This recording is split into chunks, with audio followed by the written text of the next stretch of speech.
Couturière, couturier, bonjour à toutes et tous, bienvenue dans cette nouvelle vidéo un peu spéciale, puisque j'ai eu envie de parler avec vous du site Temu, ou Temu, je ne sais pas comment on prononce. C'est un site pour lequel moi j'ai de la pub H24, c'est un site pour lequel on me demande ce que je pense des accessoires et des trucs de couture qui sont présents dessus. En gros, c'est un Amazon géant chinois qui propose tout un tas de trucs, vraiment tout ce que vous pouvez trouver n'importe où sera sur Temu, mais à des prix nettement inférieurs. Et donc j'ai eu envie de voir ce que valaient vraiment les produits vendus. Est-ce que ce sont les mêmes produits qu'on retrouve ensuite dans les merceries, ou est-ce que ce sont des produits plus bas de gamme, d'où leur prix? Est-ce que cette application vaut le coup? Voilà, on va voir ça tous ensemble. Petit disclaimer, petite avant-propos, ce n'est pas une vidéo sponsorisée, et surtout Temu a quand même une ultra sale réputation. Apparemment, l'application que vous installez sur votre téléphone vous espionne. Apparemment, les données sont traitées, on ne sait pas trop comment. Et ça pollue, en fait, comme tout. Hein. De toute façon, tous les sites comme ça, géants de e-commerce, ça propose des choses moins chères. Donc les gens achètent beaucoup plus facilement. Mais là, en fait, le problème, la promesse de Temu, c'est de simplifier les échanges et donc de retirer des intermédiaires. Donc vous achetez les produits directement en Chine. Ils vous sont envoyés par petits paquets directement chez vous, et c'est autant de petits paquets qui vont faire la navette entre la Chine et chez vous. Alors nous qui habitons en France, c'est un peu loin, on va pas se mentir. Si vous étiez en Chine, ce serait pas un problème, ça irait, ce serait local. En l'occurrence là, ça vient de très loin. Et non, ça n'est pas la même chose que d'acheter par exemple dans une mercerie, puisque la mercerie, elle va se livrer chez un grossiste. Donc le grossiste, il va pas commander des petits paquets, il va commander un container du même objet, l'amener chez lui, donc ça ne fait qu'un trajet, et ensuite il va le dispatcher. Voilà. Il y a une petite différence en termes de pollution entre faire venir plein de petits paquets de Chine chez vous plutôt qu'un gros qui ensuite sera dispatché de moins loin. C'est tout.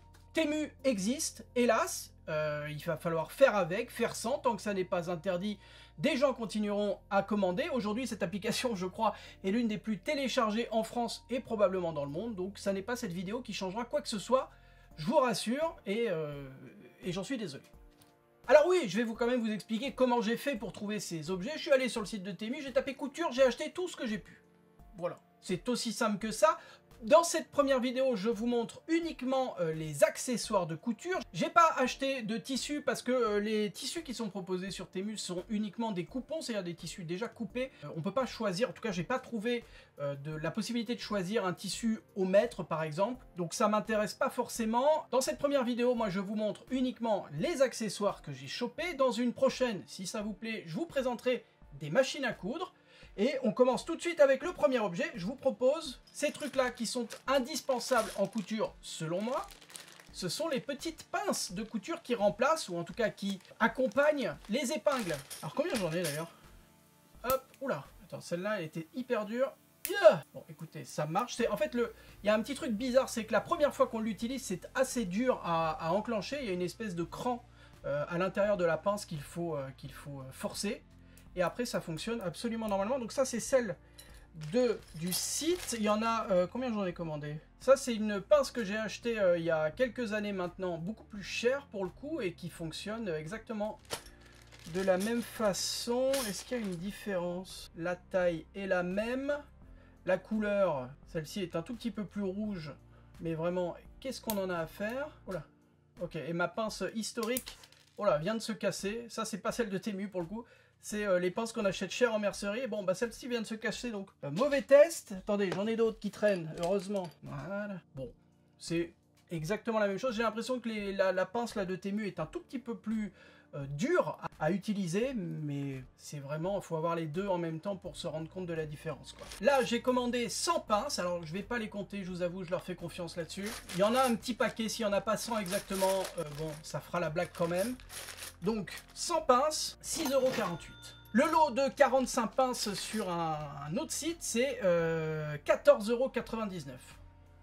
Voilà, donc ça c'est 4 fois moins cher pour des pinces qui, j'espère, tiendront le coup dans le temps. En fait, c'est le problème des pinces, quoi. C'est que lorsque vous les recevez, elles ressemblent à des pinces standards. Est-ce qu'elles vieillissent bien? Est-ce qu'au bout de 4 jours, elles vont pas se casser dans mes doigts comme ça peut arriver aujourd'hui sur des anciennes pinces que j'ai depuis maintenant 5-6 ans? C'est l'avenir qui nous le dira. En tout cas, c'est 4 fois moins cher. tant qu'on en est à parler de pinces et donc d'épingles, je vous propose ce truc-là. Mais qu'est-ce que c'est? C'est un petit hibou qui va se... Alors, tout est envoyé dans du plastique, d'ailleurs. C'est quand même un truc à savoir. Si vous êtes un peu allergique au plastique, au fait qu'il y a beaucoup de suremballage, de machin, voilà. Tout ce qui pouvait être empaqueté dans du plastique l'était, tout ce qui était déjà en plastique était ensuite en plastifié dans des sachets en plastique. C'était le paradis du plastoc. Hop, on a donc ce petit truc là. Donc sur les 6 petites tiges là, vous allez pouvoir coincer normalement, si j'ai bien compris l'idée, des canettes. J'en ai sorti pour l'occasion. Hop, je vais juste embobiner un tout petit peu le fil pour que ça fasse moins bazar. Clac, la petite canette, bon, qui peut se mettre du coup partout, tout autour. Voilà. Et sur le hibou, normalement, vous pouvez planter des petites épingles. Oula. Par contre, c'est dur, hein. Ah, c'est un peu plus mou ici, ok. Il y a d'autres trucs, je crois. Clac. C'est beaucoup plus dur qu'un porte-épingle classique dans lequel vous allez avoir de la mousse ou une espèce de molleton qui va permettre de planter l'épingle plus facilement. Je ne sais pas si ça escanne pas l'extrémité de l'épingle, du coup, ce qui serait un peu dommage. Hop. Et apparemment, alors attendez, là c'est un test live, vous pouvez y loger une paire de ciseaux sur le dessus. Ah ouais, voilà. Vous pouvez donc ranger votre paire de ciseaux dessus. Alors à quoi ça sert la tenue dans la main? À rien. Derrière, vous avez une grosse ventouse que vous allez normalement pouvoir ensuite ventouser directement sur votre machine à coudre. On va vérifier tout de suite. Hop. Je vous propose qu'on le laisse là. On va voir si ça tient le temps de la vidéo. Si ça tombe en cours de route, vous en tirerez les conclusions que vous voulez. Donc voilà, pour avoir toujours à portée de main quelques épingles, votre paire de ciseaux de broderie pour couper les petits fils de couture qui dépassent et des canettes de rechange. Pourquoi pas? Est-ce que c'est mignon? Si vous aimez les hiboux, oui. Si vous n'aimez pas particulièrement ça, forcément ça risque de pas trop vous plaire. Tant qu'on en est à parler d'épingles avec le porte-épingle, je vous propose un autre type de porte-épingle. Celui-ci, ça c'est un truc je pense qu'on trouve en France pour le coup. Ah attendez, je vous ai pas donné le prix de ce machin, 2 secondes. J'ai payé ça 6,78 €. Donc, ce machin, c'est un galet porte-épingle qui attire les épingles. Et donc vous allez pouvoir normalement voilà, lâcher directement vos épingles, ça tient dessus. Et moi j'en ai un depuis un petit moment maintenant qui est de la marque Prime, je ne sais plus combien il m'a coûté. Mais voilà, qui est pareil, hein, qui est magnétique. La seule différence, vous voyez, c'est la petite fente juste ici. Fente qui, pour le coup, désolé Prime, je trouve ça assez pratique. C'est-à-dire vous allez pouvoir saisir vraiment directement vos épingles en mettant les doigts dans la fente. Dit comme ça, c'est bizarre, mais en gros, ça aide vraiment à saisir les épingles par le côté, alors que sur l'autre, vous allez vraiment devoir la saisir par la tête. Donc, pourquoi pas. Et alors, chose rigolote aussi, contrairement à cette... bah non, remarque, ils se mettent dans le bon sens. Ils se mettent exactement dans le même sens. La différence, c'est que visiblement, l'aimantation ne se fait qu'au milieu. C'est-à-dire, si vous avez vos épingles sur un côté... Ah si, ça tient quand même. Ouais, ça tient pas terriblement, mais ça tient quand même. Hop. Et au milieu, là, l'aimant est beaucoup plus fort que sur les côtés. Bon, bref, ça fonctionne très bien. Le galet porte-épingle, il a coûté 5,98 €, quasiment 6 balles. Ce qui le rapproche quand même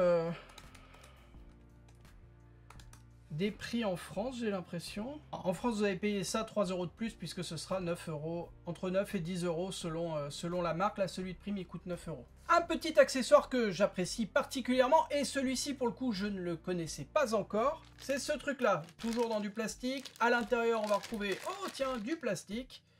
Et il y a déjà une canette. Bon, bah, j'ai déjà une canette installée dessus. Je ne sais pas pour quelle marque elle fonctionne. Je vais éviter de la mettre dans ma machine sans trop savoir. Hop! Donc, ce truc-là, comment ça s'appelle? Bobine de couture, bobine, topper, bobine, machin. Bon, bref, c'est que des mots-clés. Ce machin-là, vous allez pouvoir le mettre... Je vous montre la tronche qu'il a. On dirait une toupie, une petite toupie.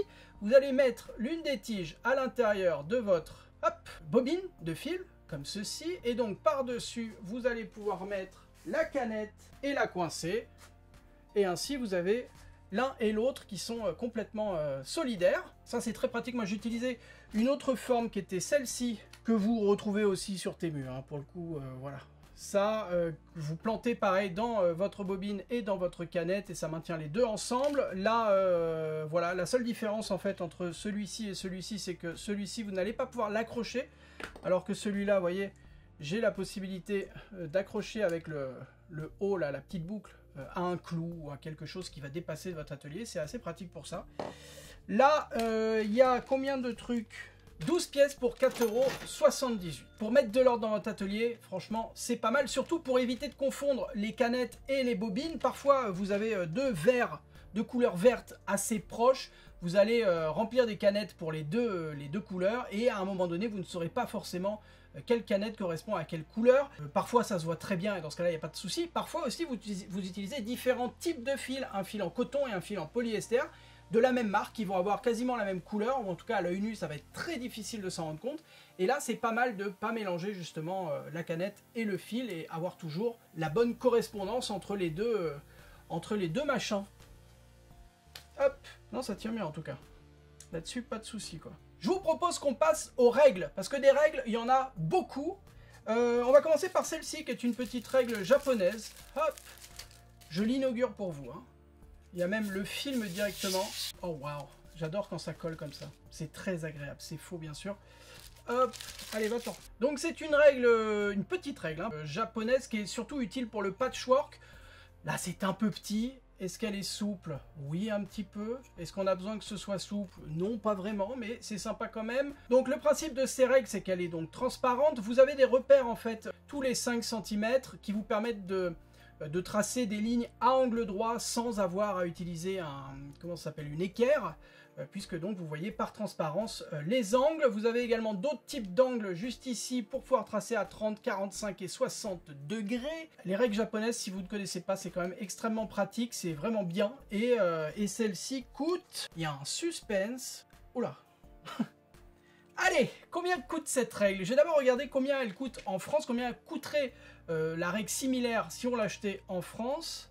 J'ai un peu peur, hein, je vous avoue. Combien elle mesure celle-là? Elle fait 5 cm de largeur sur 28, 29, 30 cm de long.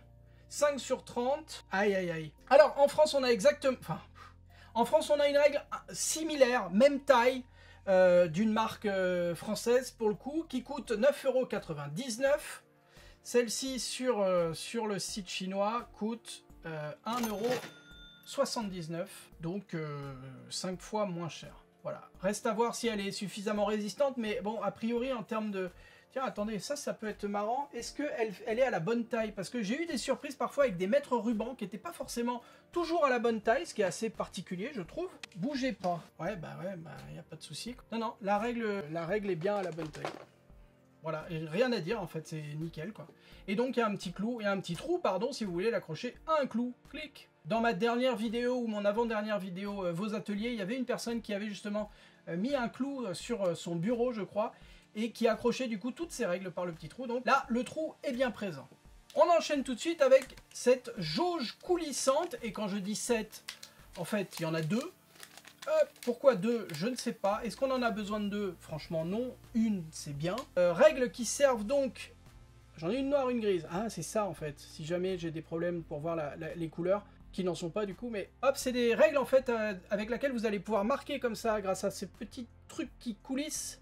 Vous allez pouvoir marquer une mesure précise et ensuite la reporter. Si vous faites un ourlet, par exemple, un peu particulier, vous allez pouvoir régler votre ourlet hop, à la taille que vous voulez, et ensuite juste avoir à regarder comme ça si les deux pointes sont bien toujours au niveau du tissu. Je sais pas si je suis très clair, mais en gros ça vous évite d'avoir à réfléchir et à regarder systématiquement la bonne longueur, puisque là la longueur c'est vous qui la mettez de manière arbitraire avec cette jauge. Je vois que c'est en pouces d'un côté, en centimètres de l'autre, donc il n'y a pas de souci à ce niveau là.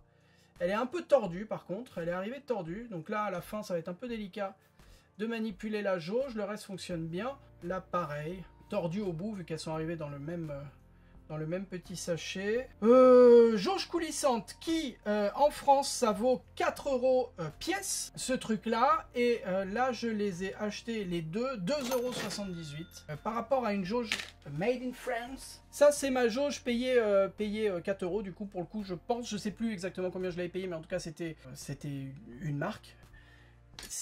Donc les mesures sont bonnes pour le coup. Et en termes de...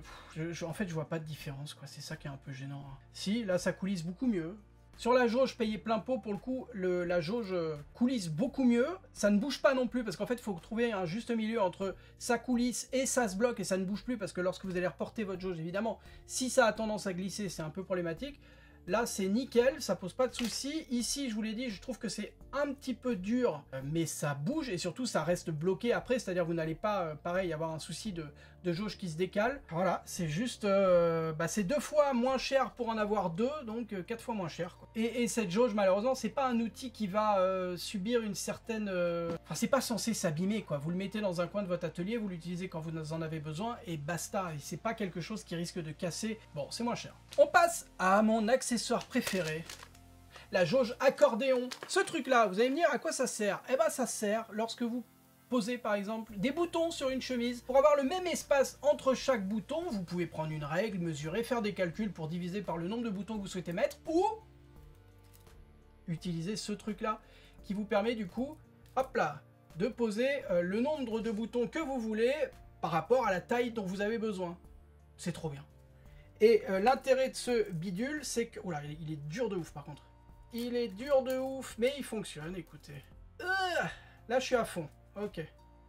Donc c'est bizarre parce qu'il se courbe un peu. Est-ce que c'est ce que ferait... Oh là là. Attends, si j'arrive pas à le replier, ça va être vite dur. Hein. Donc là, je l'ai ouvert au max et il semblerait que ça n'était pas la marche à suivre.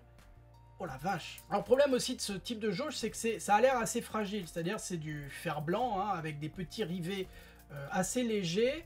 Et j'ai peur que si je force de tout casser, ce qui, entre une jauge qui reste bloquée, ouverte, et une jauge cassée, honnêtement, je pense qu'il n'y a pas vraiment de différence. Ça ne sert à rien. Oh là là, quel enfer. Ah, ça bouge. Oh putain. Ah, il y a des morceaux de ferraille là qui se décrochent carrément. Oh la vache. Bon bah voilà. Écoutez, il fallait hein, de toute façon à un moment donné se rendre compte de pourquoi c'était pas cher. Alors, cette jauge accordéon qui ne sert à rien, elle coûte 7... Ah purée quand même. 7,48 7,48 €. Putain, mais quel enfer. Je vous jure, j'arrive pas à la replier. En fait, c'est pas censé être galère comme ça. Vous êtes censé pouvoir le bouger tant que vous voulez, de façon à pouvoir poser vos boutons sans vous prendre la tête et surtout pouvoir modifier, si vous avez besoin, la taille de l'espacement. Là, c'est juste pas possible, quoi. Je l'ai juste ouvert et la jauge reste ouverte complètement. En France, ça coûte une dizaine, quinzaine d'euros selon la marque et l'endroit où vous l'achetez.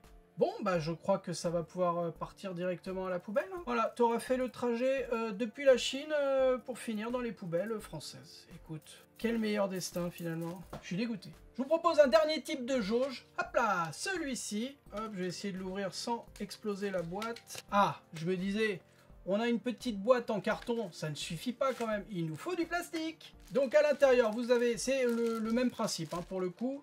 C'est une jauge. Cette fois, elle est jaune, c'est juste ça qui change. C'est entièrement en plastique. Et vous avez un petit bouton push ici qui vous permet justement de bloquer ou pas la jauge. Vous appuyez, vous déplacez et ensuite vous relâchez et ça bloque complètement. Enfin, il ne faut pas forcer, mais ça bloque plus ou moins, on va dire, l'espacement entre le dessus et la petite tirette. Voilà, et ils me disent que c'est un truc 5 en 1. Pourquoi? Ah, ça fait compas genre? Ouais. Donc ça fait jauge en forme de T, hein, comme vous voyez, ça fait jauge à ourler, ça c'est un peu ce dont je viens de vous parler, ça fait compas, espaceur de boutons et jauge pour... Oui, bah ça reste une jauge quoi. Ils disent 5 en 1, outil 5 en 1, calmez-vous, c'est toujours le même principe de jauge, donc ils disent aussi... Seam allowance, c'est les marges de couture, jauge de marge de couture. Ça reste une jauge, quoi. Vous allez pouvoir contrôler chacune des jauges à la taille que vous voulez, comme d'habitude, en faisant l'espacement comme ceci. Les mesures sont uniquement marquées en pouces, d'ailleurs, sur cette jauge. Vous n'avez pas de centimètres du tout.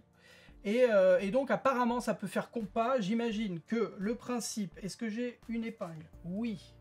Vous plantez une épingle juste en dessous, ici, là, dans le petit trou qu'il y a en bas, vous le plantez sur votre table de travail, sur votre tissu, sur un petit molleton, n'importe quoi, et ensuite vous allez pouvoir placer un crayon au niveau de la jauge, là où vous voulez, et faire donc tourner l'ensemble comme ceci, et ça vous fait office de compas. Si vraiment vous voulez faire des cercles en couture, achetez-vous un vrai compas, ce sera peut-être plus simple qu'utiliser cette jauge et de devoir caler le crayon pour éviter qu'il bouge lorsque vous faites le... Ça peut dépanner, j'imagine, mais voilà, il y a peut-être plus simple aussi si vraiment vous faites beaucoup de cercles. Cette jauge, combien coûte-t-elle? En France, c'est une dizaine d'euros. mine de rien. Sauf qu'en France, vous allez... Ah non, j'ai l'impression qu'elle est aussi... là, je suis en train de regarder sur un site et j'ai l'impression que cette jauge est de toute manière en pouces.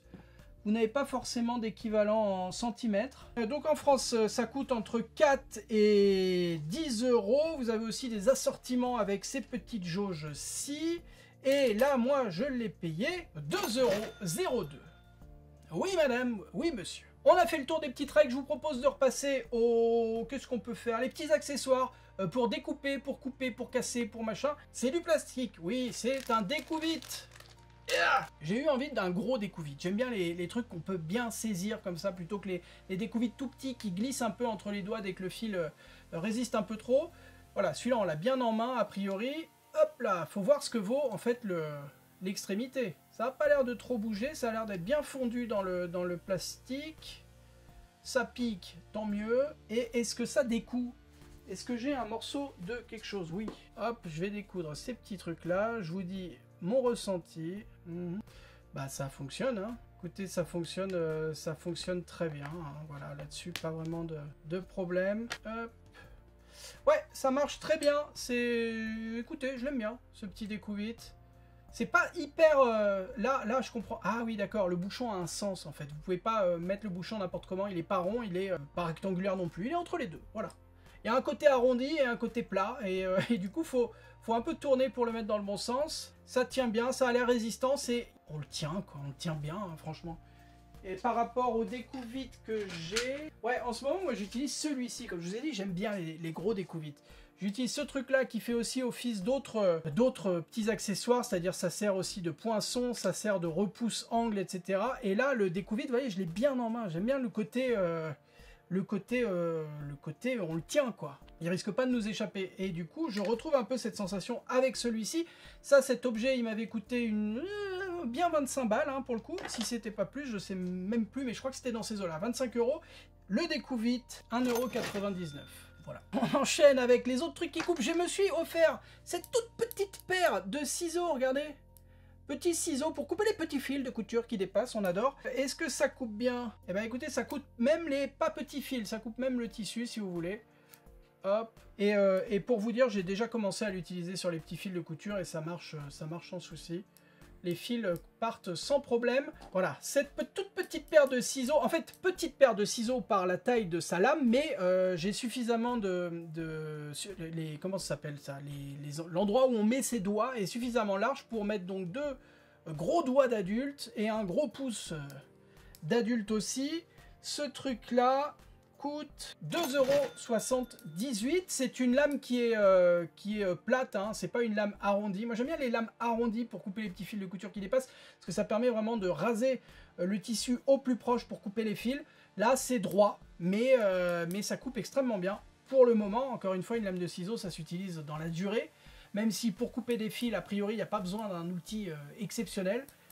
Ça c'est quand même pas mal, ça fonctionne bien, c'est pas usant et c'est pas dur de manipuler la lame, donc pas mal. Et j'ai une autre paire de ciseaux que vous avez vu précédemment, et hop là, qui est celle-ci, toute irisée là. Oh, c'est joli ça, avec des petits dessins. Alors, celle-ci a quand même un défaut, hein, avant même de parler de sa manière de couper, c'est qu'elle est très dure. C'est-à-dire à manipuler, c'est vraiment usant. On ne peut pas...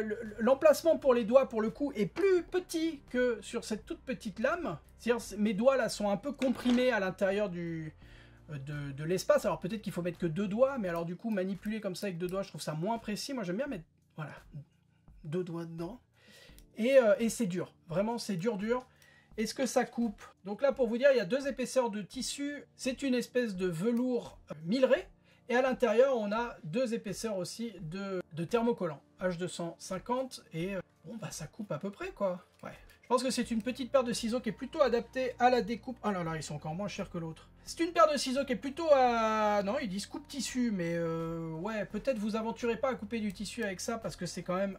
Bah là, je vous dis, ils sont durs et surtout, ça coupe pas exceptionnellement ce genre de tissu par rapport à une vraie lame, à une vraie paire.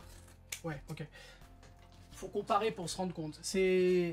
Bon, ils sont jolis, mais ils sont pas terribles, franchement. Hein. Ils sont durs à manipuler, ils coupent pas extrêmement bien. Je pense que pour couper les petits fils de couture, si vraiment vous n'avez pas le choix, ouais, ça marche très bien, ça va faire la blague.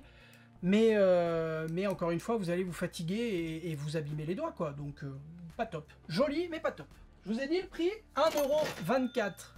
Peut-être que ceci explique cela, hein, pour le coup. C'est-à-dire, faut pas... On peut baisser les prix, mais à un moment donné, on arrive à des trucs comme ça qui sont pas foufou, hein, clairement. Je vous propose de passer à un accessoire que j'aime beaucoup, moi que je trouve très pratique en couture et qu'on ne voit pas forcément souvent. C'est la pince Bruxelles. C'est ce truc-là, c'est une petite pince en fait qui est normalement livrée lorsque vous achetez une surjeteuse, parce qu'elle va vous servir à choper le fil et à l'enfiler de façon très précise à l'intérieur d'une surjeteuse, mais c'est également très pratique si vous n'avez pas de surjeteuse, puisque bah, c'est une pince quoi, qui vous sert, hop là, à attraper des fils, qui vous sert à aussi guider en fait votre tissu lorsque vous êtes en train de faire de la couture. Vous pouvez l'utiliser comme d'une espèce de pousse-tissu, sans forcément pousser le tissu, vous allez en fait le guider comme ceci en utilisant les pinces. Ça vous évite de mettre les doigts devant l'aiguille de votre machine à coudre. Donc une petite pince comme ça, en France ça coûte assez cher. Une pince Bruxelles en France c'est pas donné, hein. Pas donné par rapport à ce que c'est, je veux dire, évidemment. Voilà, exactement la même pince mais d'une autre couleur, made in France. Ça coûte 8,99 € et si vous l'achetez directement en Chine, ça vous coûte 1,26 €. À un moment donné, c'est aussi difficile de dire aux gens n'achetez pas sur ce genre de site quand on a une telle différence de prix pour des accessoires qui vont être quasiment similaires. Je sais pas, en fait, moi je suis pas là pour tester la composition des matériaux, mais à un moment donné, qu'est-ce qui justifie que d'un côté ce soit quasiment 10 balles et de l'autre quasiment 1? C'est pas possible, quoi. Donc je sais pas. Allez, avant-dernière petite chose, les appareils à biais, c'est ces trucs-là. Vous faites des bandes de tissu, vous les faites rentrer à l'intérieur de l'appareil qui correspond à la taille du biais que vous souhaitez fabriquer. Et ensuite, vous repassez l'extrémité. Ça fonctionne très bien. Et alors là, je suis un peu dégoûté parce que... Alors, déjà, je suis un peu idiot, ça vous le saviez. J'ai acheté 2 fois exactement la même chose. Voilà.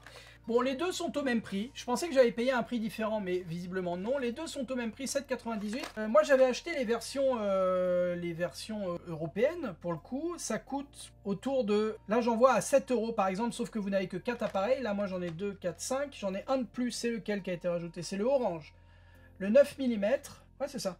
Vous avez le 9 mm en plus pour quasiment le même prix. Donc voilà, si l'appareil à biais, ça sert à fabriquer son propre biais, ça vous l'avez compris. Et ça permet de faire des économies si vous utilisez beaucoup de biais dans vos créations. Et ça vous permet également d'utiliser un biais à la couleur et dans la matière que vous souhaitez. Puisque vous allez acheter le tissu dont vous avez besoin pour faire votre biais. Ou vous allez fabriquer votre biais dans le tissu que vous êtes en train d'utiliser pour votre création par exemple. Moins cher. Un dé à coudre, est-ce qu'on en a besoin? Si vous faites de la broderie, comme c'est mon cas, ça sert.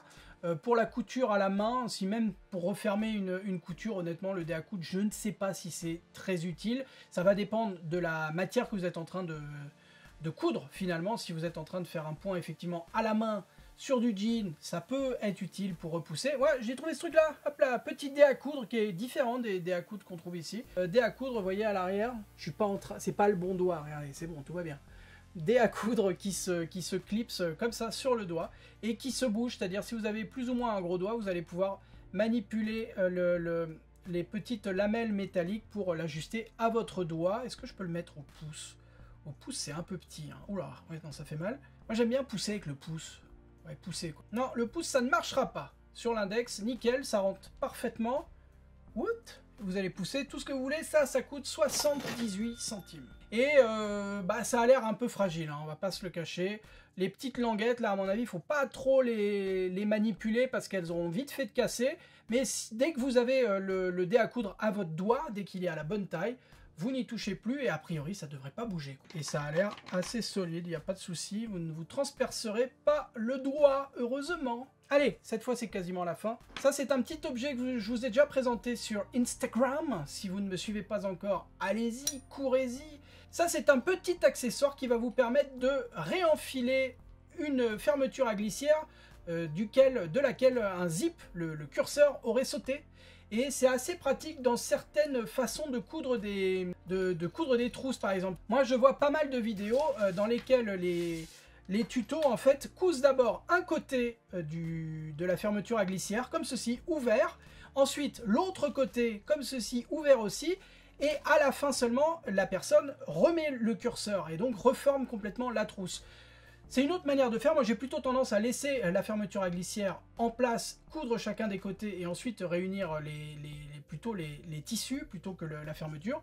Voilà, ça dépend. Mais si vous procédez de cette façon, ça peut être pas mal puisque vous allez donc coincer un curseur à l'extrémité. On va le mettre dans le bon sens, comme ceci, si ça veut bien rentrer. Et ensuite, vous avez les mains libres puisque ce truc-là est accroché à votre bureau, à votre plan de travail, à ce que vous voulez, à une étagère, et donc vous avez les deux mains libres pour réintroduire la fermeture à glissière de chaque côté du curseur. Il y a, vous voyez, il y a un côté ici pour un type de curseur, il y a l'autre côté ici que vous pouvez dévisser en fait et tourner, et pour l'autre, un autre type de curseur, et hop, livré avec tout ce bazar, vous avez d'autres encore formes qui vous permettent de mettre d'autres types de curseur plus ou moins gros en fonction de ce que vous avez à faire. Et ça coûte, c'est quand même le nerf de la guerre, c'est le plus cher, dis donc. Waouh, là c'était un investissement, ça coûte 12,69 € et moi je trouve que ça fait solide parce que c'est tout en métal, ça tient bien, les vis ont l'air robustes, ça ne bouge pas, vous voyez, c'est très stable, c'est plutôt de la qualité, donc si vous faites beaucoup de fermeture à glissière, pas mal. Et c'est un truc, pour le coup, je pourrais pas vous dire combien ça coûte en France, puisque je l'ai jamais vu pour le moment dans une mercerie ou même sur les sites de vente en France. Et vous voyez que mon machin là, mon petit support à paire de ciseaux, à canette et à épingle, il a bien tenu. Pour le moment, il ne bouge pas et j'ai l'impression que c'est fait pour durer. Hein. Ouais. Vous allez peut-être le retrouver dans les prochaines vidéos pour le coup, puisque je ne vais sans doute pas le retirer tant que ça tient. Allez, on va s'arrêter là pour cette fois-ci. Merci d'avoir suivi cette vidéo jusqu'au bout. Vous le savez, si vous arrivez au bout de mes vidéos, je propose maintenant un mot mystère, un mot de couture, qu'on se partage ensuite dans les commentaires de cette vidéo et qui vous permet, vous, de découvrir ou de redécouvrir du vocabulaire de couture. Et moi, ça me permet de voir les personnes qui vont effectivement au bout des vidéos et qui sont pas juste là à picorer du tuto, de la revue de presse. Voilà, ça met tout le monde sur un pied d'égalité, j'ai envie de dire. J'ai un petit peu changé les règles du jeu. Maintenant, je vous propose une définition de mots croisés et c'est à vous de trouver le mot mystère. Le mot mystère de cette vidéo est en 7 lettres et sa définition est petit cylindre creux sur lequel on enroule le fil inférieur d'une machine à coudre. Si vous avez trouvé le mot mystère, vous le mettez en commentaire dans les commentaires de cette vidéo juste en dessous de moi. Si vous avez aimé cette vidéo, n'hésitez pas à me le dire en laissant un petit commentaire justement, un pouce en l'air et surtout en vous abonnant à cette chaîne YouTube. C'est le gros bouton rouge juste en dessous de moi où il y a marqué abonnement. Il suffit de cliquer, c'est gratuit. Vous pouvez également soutenir mon travail, me permettre de continuer à faire ce que je fais dans de bonnes conditions en donnant un petit peu d'argent une fois ou chaque mois via YouTube. Si vous êtes sur ordinateur, c'est le bouton à côté, le bouton rejoindre. Si vous êtes sur mobile, c'est le bouton en dessous, je ne sais pas où, le bouton merci. Dans tous les cas, merci beaucoup si vous pouvez. Si ça n'est pas possible pour vous, si vous n'avez pas envie, il n'y a aucun souci, je le comprends parfaitement. Moi, je vous dis à la semaine prochaine pour de nouvelles vidéos. Je suis en train de réfléchir, mais normalement, il y aura bien 2 vidéos la semaine prochaine. D'ici là, prenez soin de vous, bonne couture, bye bye.